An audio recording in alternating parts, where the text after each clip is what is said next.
Cancer is now among the leading causes of death in children in India, according to the Global Burden of Disease 2023 study published in The Lancet.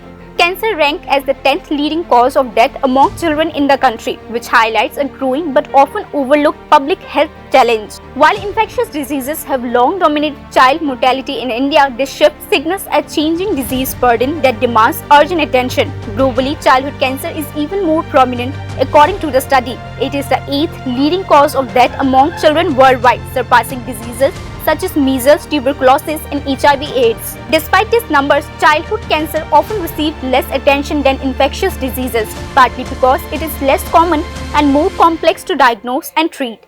In India, this epidemiological shift is particularly concerning because childhood cancers, though relatively rare, are often highly treatable when detected early, yet too many cases are diagnosed late.